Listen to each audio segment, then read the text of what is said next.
Are you ready? Hey everybody, this is Cody Fairless-Lee, and today I'm counting down my number 20 to number 16 favorite movies of my top 20 best movies of 2015. For this list, I discussed the 5 movies from the past year that I have seen and enjoyed that couldn't become the greats in my opinion. Yo, Trey.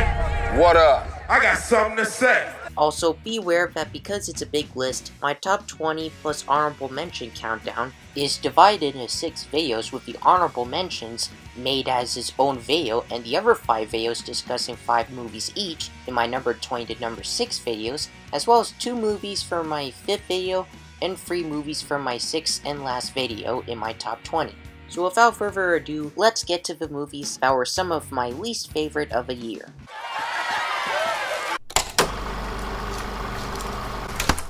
The Ward residence?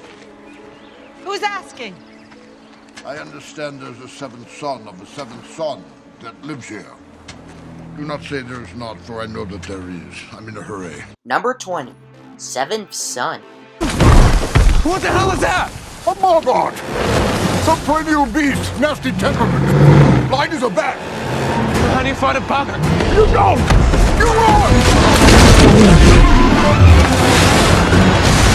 Now here's a big budget February 6th flop that's better than Jupiter Ascending.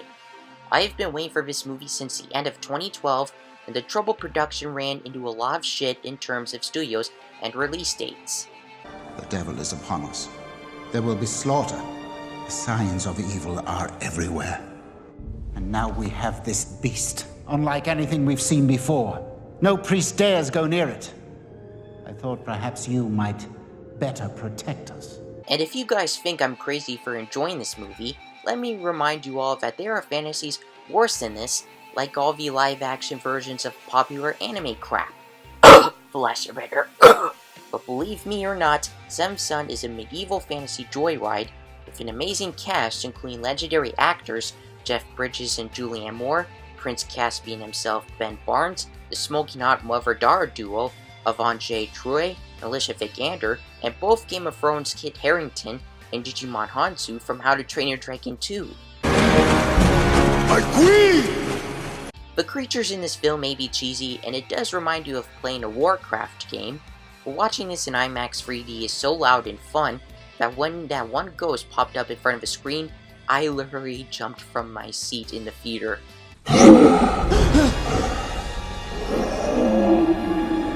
It's just a ghast.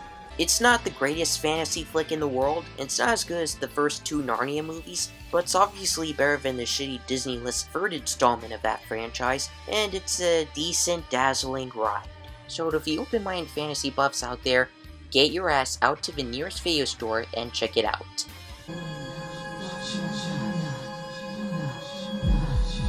Join us.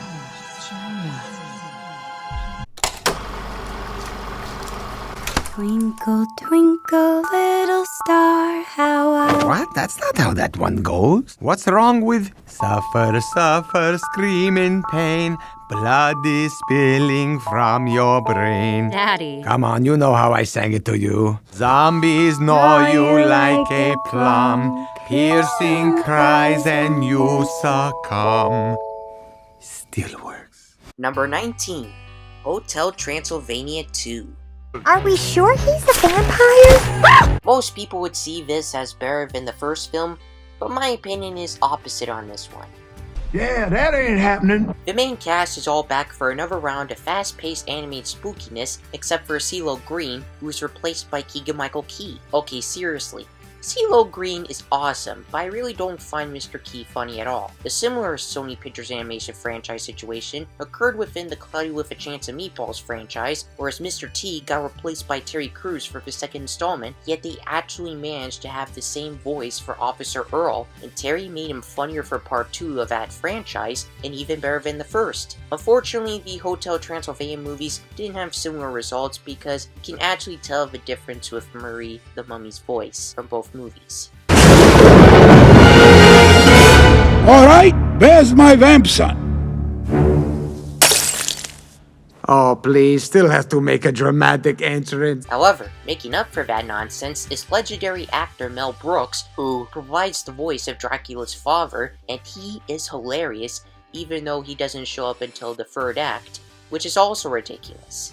Talking toilet paper. Well, that's a new one. While that line was funny, he also makes an innuendo-like joke on Jonathan's vampire costume, but I won't spoil that one, so here's an appetizer to that joke from Dracula. This is your vampire costume? I ordered it online. You look like you got the baboon's butt on your head. Jeez, looks like Drac and Vlad have never seen Gary Oldman's Dracula. Other additions to the cast that were in no way mentioned in the marketing include real-life couple Nick Offerman and Megan Mullally as Jonathan's parents, and the hilarious Rob Riggle goes from a small role in the first film as this skeleton husband to Vlad's bat-like servant Bella, while John Lovitz goes from Quasimodo to Eric, aka the Phantom of the Opera. Problem is, Rob Riggle is becoming one of my many favorite actors because he's really funny, but for someone as famous as him, he's nowhere to be found in the trailers despite playing the antagonist, and he and his army are just shoehorned into the third act. I can't watch this. Please don't. Flaws aside, what does make me laugh for this sequel is Cakey the Cake Monster, who is an obvious parody of a cookie monster from Sesame Street, and also features a parody of Mr. Snuffleupagus. No cake keep us cake, he says. Too much cake makes tummy ache. Yay! In addition, Blobby has gotten funnier, yet more importantly is Adam Sandler's voice as Dracula that makes people like me enjoy this mixed-reviewed franchise. To no surprise, Hotel Transylvania 3 is currently scheduled for September 21st, 2018. So for that movie, they better bring back CeeLo Green, and if so, hopefully that'll make it the best of the HT saga. Sorry, Blobby. We really meant to call you sooner. Okay, fellas, plan B. Coming through. Happen on! Hit it! Are you kidding me?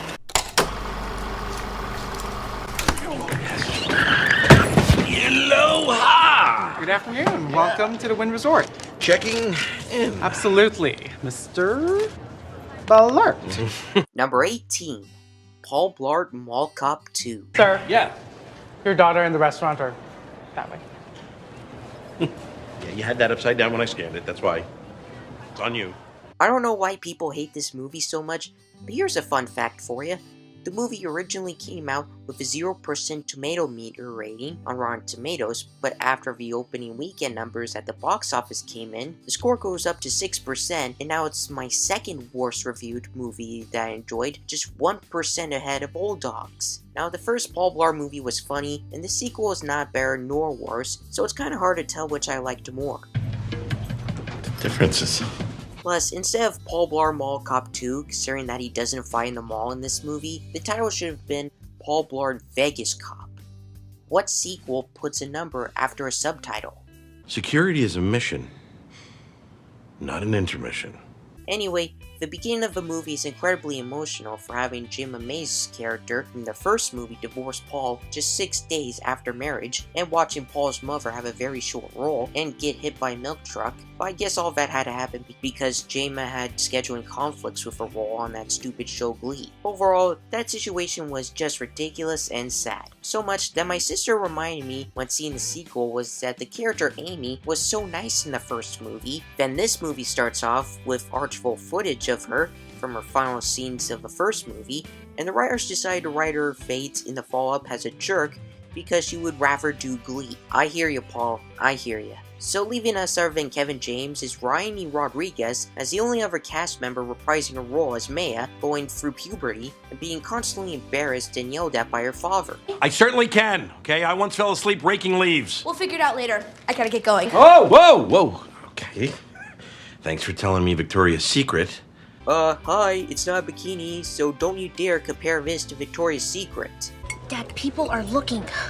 Joining them is Neil McDonough as the creepy villain, Lonely Love as another hilarious cop, and a crazy beautiful Mexican woman played by the actress who got raped by mutants in the Hills of Ice 2. Yikes.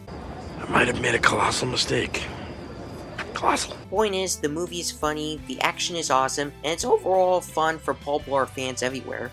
especially when Paul has his own Avengers team and their battle against the bad guys feels kinda epic. So if you haven't seen this movie because of what critics thought of it, then you really don't know what you're missing. We're all big. We're blarts.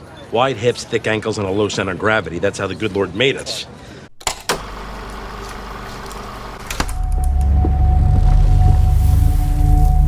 What is it? Listen. Number 17, In the Heart of the Sea.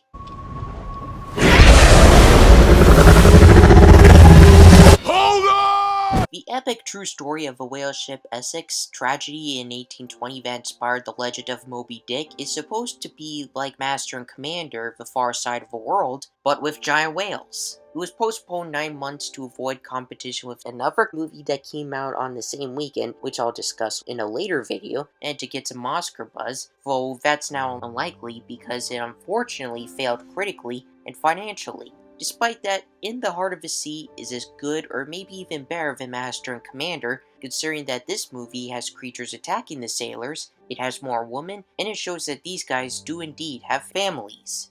Do you have a family? We're going home.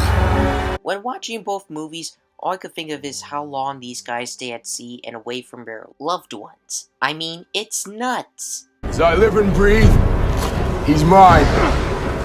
Plus, it took a long time to get to the scenes with the whale attacks, which suggests that the movie is slow, but to make up for that, it has a mighty storm scene that kept me on the edge of my seat. It was your order to set stunsails, sir. That decision was sound. The men needed testing. So you send them into a storm? That was unlucky. No, it was bad seamanship. And blaming misfortune is just plain weakness. Damn your impertinence! Do you know who you're speaking to? My name is Captain George Pollard. Pollard! So despite slow pace and starring Chris Hemsworth and Tom Holland from the always stupid Marvel Cinematic Universe, it's definitely a ride. The acting is great, the visuals are amazing, and the score is nice. Call me Ishmael, indeed. Promise me. Just come back. Promise.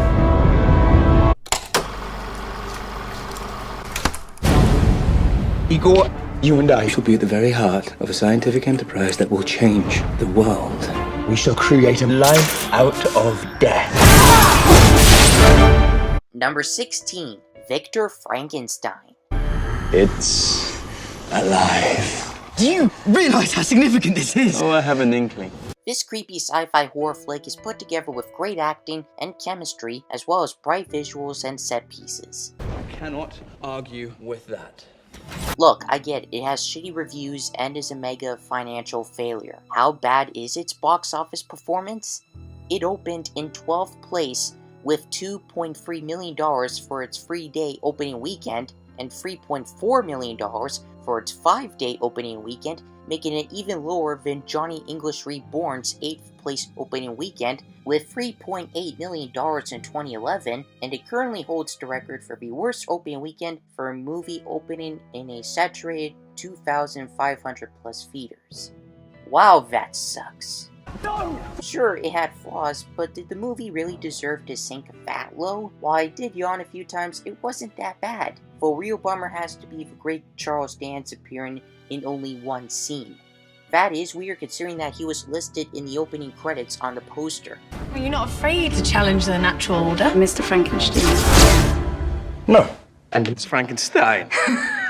However, no pun intended, the pair of Daniel Radcliffe and James McAvoy are electrifying together with the addition of Jessica Brown Findlay from Winter's Tale, and they help this tragic failure come to life. Bottom line, it's an eerie and beautifully made take on Mary Shelley's classic novel, ending with a fun and action-packed climax. It's alive. Well, that's rather obvious. Do you agree with my picks? Yes.